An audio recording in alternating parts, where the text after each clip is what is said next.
Project की planning एवं progress की मॉनिटरिंग हेतु उपयोग में आने वाले गैंट चार्ट के बारे में बताऊंगा। गैंट चार्ट एक्टिविटी, टाइम एवं प्रोग्रेस का इफ़ेक्टिवली ग्राफिकल रिप्रेजेंटेशन है। टाइम और ड्यूरेशन को हम ग्राफ के हॉरिजॉन्टल एक्सिस के माध्यम से रिप्रेजेंट करते हैं एवं एक्टिविटी और ऑर्डर्स को ग्राफ के वर्टिकल एक्सिस द्वारा रिप्रेजेंट करते हैं। जो भी एक्टिविटी और वर्क हमने प्लान किया है या जो भी हमारी प्लानिंग है उसे हम फर्म लाइन से प्रदर्शित करते हैं एवं जिस मशीन पर उस कार्य को किया जाना है उसे हम उस लाइन के ऊपर लिखते हैं एवं एक्टिविटी की एक्चुअल परफॉर्मेंस को हम डॉटेड लाइन से प्रदर्शित करते हैं। ग्राफ में एक कर्सर भी लगा होता है जिसको हम ग्राफ पेपर पर जिस भी दिन की प्रोग्रेस ज्ञात करनी होती है मूव और स्लाइड कर सकते हैं। दर्शाए गए चित्र के अनुसार वाई एक्सिस पर हमने 3 एक्टिविटी या ऑर्डर्स ए 372, बी 260 एवं सी 390 को दर्शाया है। हॉरिजॉन्टल एक्सिस में हमने टाइम और ड्यूरेशन को 3 भागों में यानी जनवरी, फरवरी एवं मार्च में विभाजित किया है। साथ ही जनवरी, फरवरी एवं मार्च माह को प्रत्येक को 4 सप्ताह W1, W2, W3, W4 में सब डिवाइड किया है। सर्वप्रथम हम प्लानिंग पार्ट की बात करते हैं। हमारा प्रथम ऑर्डर जो A372 है जिस पर जनवरी के प्रथम 3 सप्ताह M1 मशीन पर, जनवरी के आखिरी सप्ताह एवं फरवरी के प्रथम 3 सप्ताह M3 मशीन पर एवं फरवरी के आखिरी सप्ताह एवं मार्च के प्रथम 2 सप्ताह में M2 मशीन पर कार्य होना हमारा प्लान है जिसको कि हमने फर्म लाइन से दर्शाया है। दूसरा ऑर्डर B260, B260 है जिस पर जनवरी के तीसरे एवं चौथा सप्ताह में तथा फरवरी के प्रथम एवं दूसरे सप्ताह में M2 मशीन पर कार्य होना है। तीसरा ऑर्डर जो कि हमारा C390 है जिसमें जनवरी के प्रथम एवं द्वितीय सप्ताह में M3 मशीन पर, जनवरी के चौथे सप्ताह एवं फरवरी के प्रथम 2 सप्ताह में M1 मशीन पर एवं फरवरी के आखिरी सप्ताह एवं मार्च के प्रथम 2 सप्ताह में M2 मशीन पर कार्य होना है जिसको कि हमने फर्म लाइन से प्रदर्शित किया है। एक्चुअल परफॉर्मेंस को हम डॉटेड लाइन से प्रदर्शित करते हैं। दर्शाए गए चित्र के अनुसार हमें जनवरी सप्ताह के आखिरी दिन को प्लान्ड परफॉर्मेंस या एक्चुअल परफॉर्मेंस में कंपेयर करना है। हमने कर्सर को जनवरी सप्ताह के आखिरी दिवस पर स्लाइड करके फिक्स किया है। दर्शाए गए चित्र के अनुसार हमारा ऑर्डर जो कि प्रथम ऑर्डर है A372 की प्लान एवं एक्चुअल परफॉर्मेंस में किसी भी प्रकार का डिफरेंस नहीं है, अतः हमारा कार्य हमारी प्लानिंग के अनुसार ही चल रहा है। हमारा दूसरा ऑर्डर जो कि B260, B260 है वो 1 सप्ताह पूर्व ही प्रारंभ हो गया है एवं करीब 70% उस पर कार्य पूर्ण हो चुका है। चित्र के अनुसार ही हमारा तीसरा ऑर्डर जो कि C390 है जो कि शेड्यूल डेट को प्रारंभ हुआ है एवं उसका कार्य M3 मशीन पर पूर्ण हो चुका है एवं किन्हीं कारणों से हमारे ऑर्डर का कार्य M1 मशीन पर प्रारंभ नहीं हुआ है एवं हमारा ऑर्डर C390 1 सप्ताह डिले हो गया है। अतः इस प्रकार हम हमारे कर्सर को किसी भी डेट पर मूव और स्लाइड कर वर्क की एक्चुअल एवं प्लान परफॉर्मेंस को कंपेयर कर सकते हैं। धन्यवाद। Break even analysis. Break even analysis is a technique widely used by production management and management accountants. It is based on categorizing production cost between those which are variable cost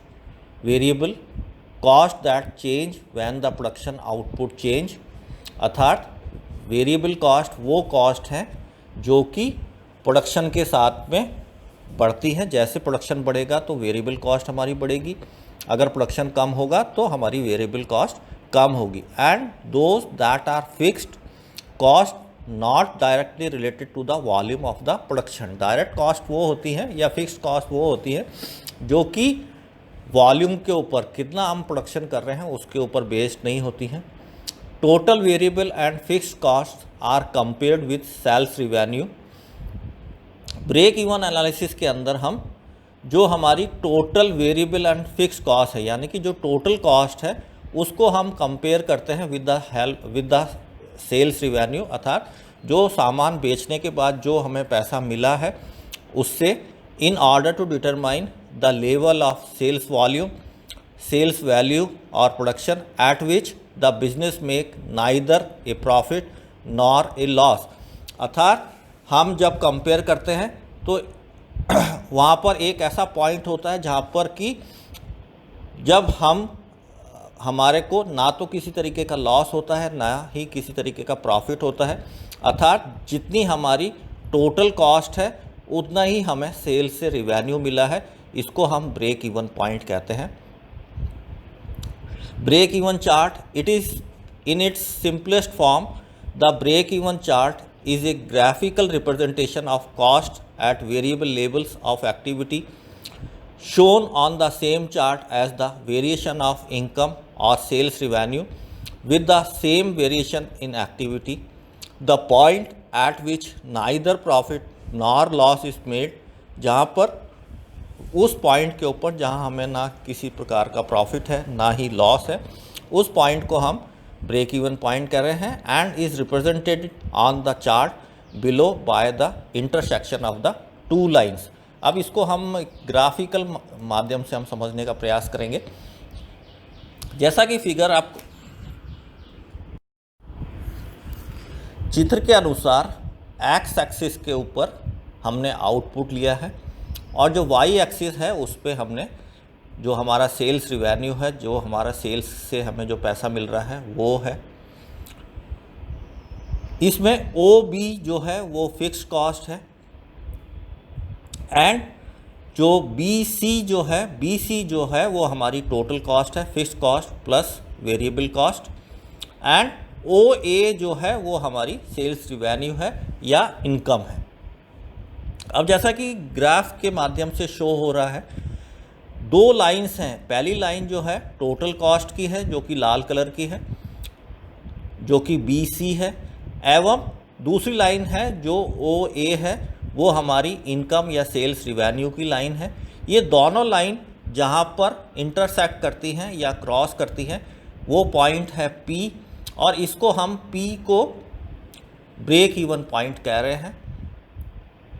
अब x axis के ऊपर हमने P से लेकर Q तक एक line खींची है। अब Q के जो राइट साइड वाला जो पार्ट है आउटपुट वाला, वो हमारा प्रॉफिट वाला पार्ट है, और Q से कम अगर उत्पादन हमारा होता है, Q से अगर हम O की तरफ जाएंगे तो हमारा वो लॉस होता है। In the diagram the line OA represent the variation of income eight variable levels of production activity or output. OB represent the total fixed cost in the business. As output increase, variable cost are incurred, meaning the total cost fixed plus variable also increase. जैसे जैसे हमारा volume बढ़ेगा production का, वैसे वैसे हमारी जो total cost है वो इंक्रीज़ होगी। At low level of inputs cost are greater than income. जैसे कि आपने फिगर में आपको दिख रहा है, जब हमारा आउटपुट कम होता है तो हमारी जो कॉस्ट होती है वो इनकम से ज़्यादा होती है।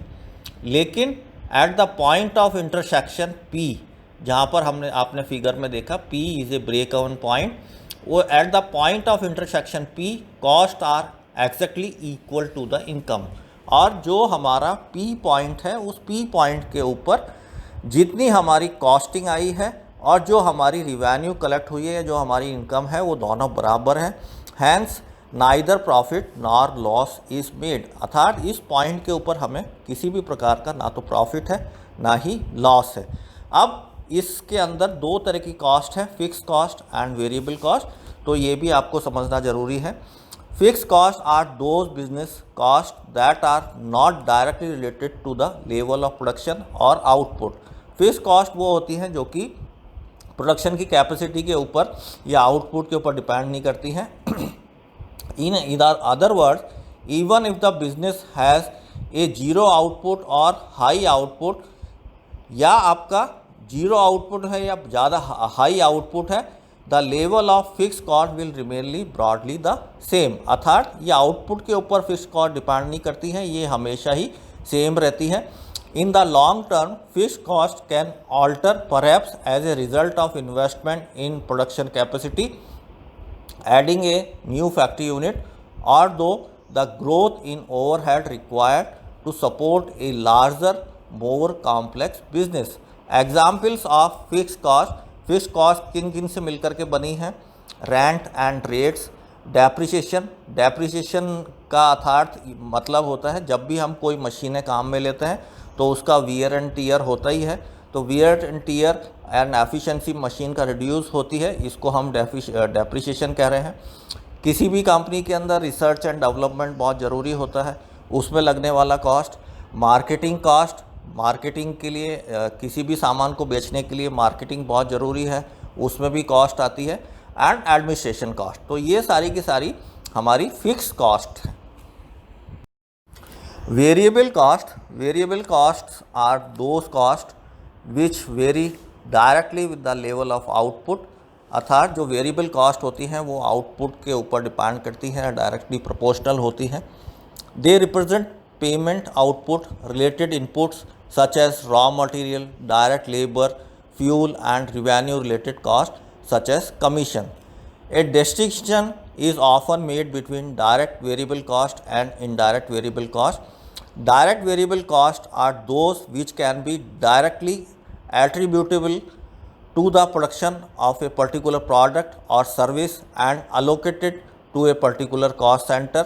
Raw materials and the wages those working on the production line are good example। अर्थात जो रॉ मटेरियल या कच्चे माल एंड जो वेजिस, जो भी आपके काम करने वाले वर्कर्स हैं उनकी वेजिस या जो तनख्वाह है वो डायरेक्ट कॉस्ट का एक बेहतर एग्जाम्पल है।